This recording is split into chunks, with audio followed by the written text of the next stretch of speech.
compared to my home, it's still, there's something missing since I am not born here. Maybe the second generation of Uyghurs, they feel this is a home. The streets that we grow up is already wiped out, but deep inside our heart, we want it to be back. I never thought I will stay in the United States. I miss my homeland a lot. The geography, the beauty of the landscape. If I go to north part, like Ili Valley, Olja, Altai, Chöchek, it's just so green, like a mountain, lakes and grasses. And spring, all the trees, like there are like a wild apricot, wild apple trees on the mountain. It's blooming in this season.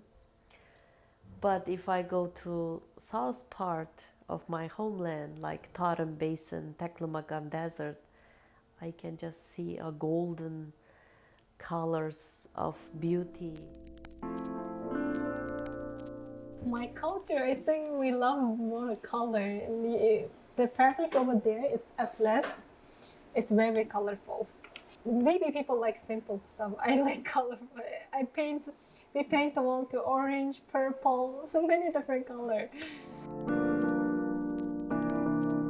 In high school, I have like we usually hang out with group of friends, and we always dream about things like what we can do, or like fancy things like, wow, when we grow up we will travel and we will do this and that. Like I was kind of like a nerdy one back then, so like maybe I'll work in a lab, or maybe I'll teach in a like university or schools, and then I never thought about like I might not get married, or maybe late, like maybe after 30 years. So I never think I will go abroad to study, live like apart from my family, because I'm really traditional Uyghur woman. For us, why I say that, family is the most important part entire of our life. My goal was like finish this study in 6 years and then go back home, because I have family. And I also want to keep my work at home, and because as a linguist, I want to do more field work. And this language spoken in there, So, but my goal is just destroyed by the Chinese government. I just decide to stay here, because if I go back home, my life will be under dangerous, because my former colleagues, they went to the re-education camp. Everything kind of like upside down. I was shocked, what I'm going to do, how I gonna survive. And we lost contact with our family members at home. And I don't know, are they safe or not? Actually, my father, I don't know why he got detained. First of all, he did never ever attend to any political activities or any political speech or anything. Even he was in the United States, I tell him that I did asylum. He's like, don't tell me anything, don't tell me anything. Let me keep quiet. I don't want to hear. He's like that kind of person. I think he worked really hard. Entire his life he was working, because he had to support me, my sister, my younger brother, my mom. He didn't have time for any other activities like personal life, enjoy. Like he couldn't do anything. Now he ended up in the jail. I feel so sad. This is my nightmare. Every day, like when I pray, every day I pray for God, please release him. Like even he cannot come here. If he's staying back home, live a life there, I would be happy. As long as he's like at home, he can eat our own food, not in the jail, eating, I don't know, what he's eating, like the biggest fear came to me. If they kill him in the jail or any place, no one knows. I have to stand up. At least Even they don't release my father immediately, but at least people know they took my father. I start to go on social media late December 2018, but we got really bad like boycotts from Chinese students here, and they did a lot of things like they kept posting my picture to their Chinese website, WeChat. I was afraid to park around the restaurant. I'm afraid like if some Chinese see my car, they might follow me to home. If they know my name, they might check online, know my address. I was living insecure for a while. Then I tell myself, my mom told me, "You believe in God?" And I say yes. My mom said, "If God wants you to die today, you will eventually die. Even you go any place, you will die. If God say Adila will die today, I will die." When I talk about my father, uh, like with my friends or my husband, they also said, "Wow, like you really look like he really respects you, even though you are a child, you know." He wouldn't order us to do something. Like he wouldn't say you should do this, you should do that, and he don't say like you should do this job when you grow up. You should be that.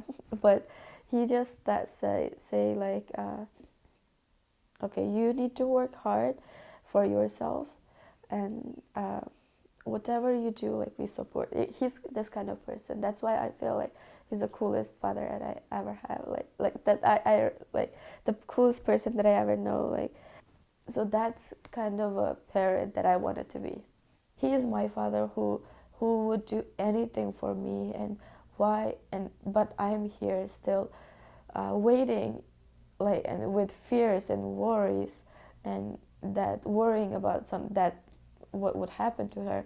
I'm still doing nothing here, and the guilt is like tortured me for so long, and it's so difficult to sleep at night, and because you're doing nothing, you're sleeping in your warm bed, and but your father and your people is suffering in camps and prisons.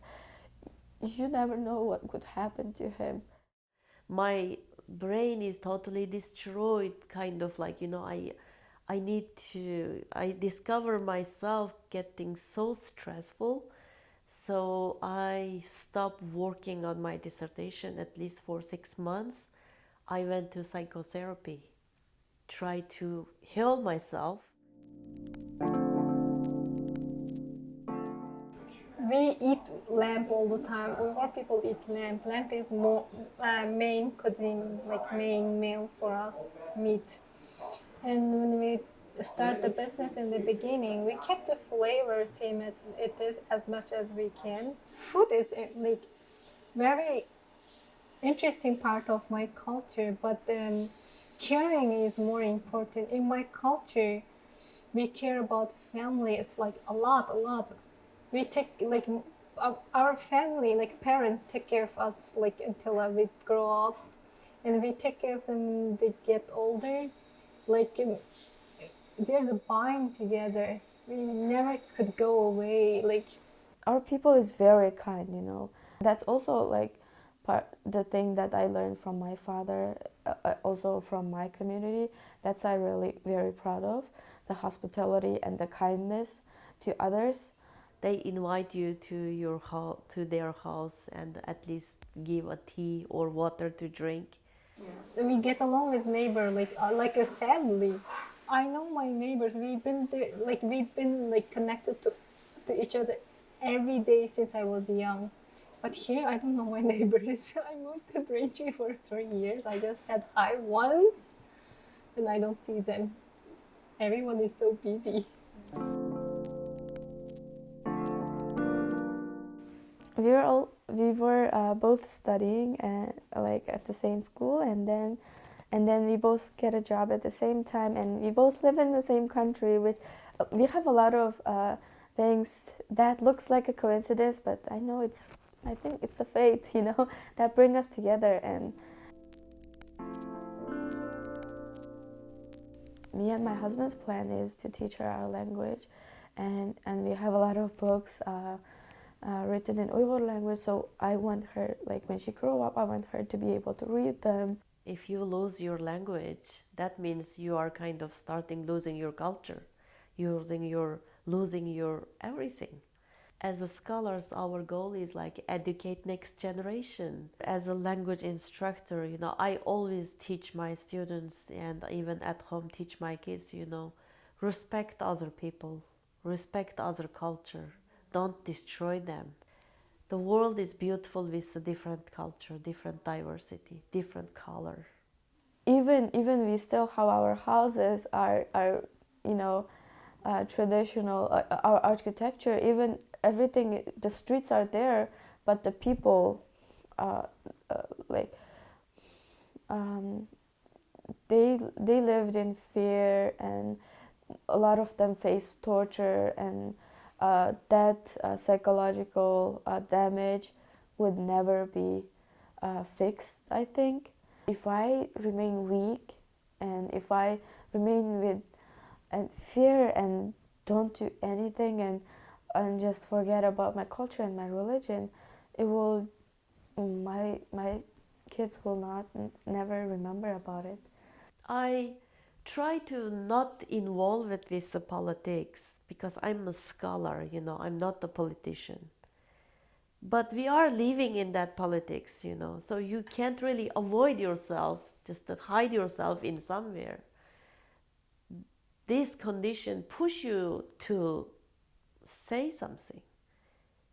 I can't be silent. Now I'm not only stand up for my father, I'm stand up for my entire Uyghur ethnic group. If I stay quiet, other will stay quiet, someone will stay quiet, everyone stay quiet, no one know about Uyghur. We will disappear from the world soon, not even 5-10 years. Entire 20 million people will gone.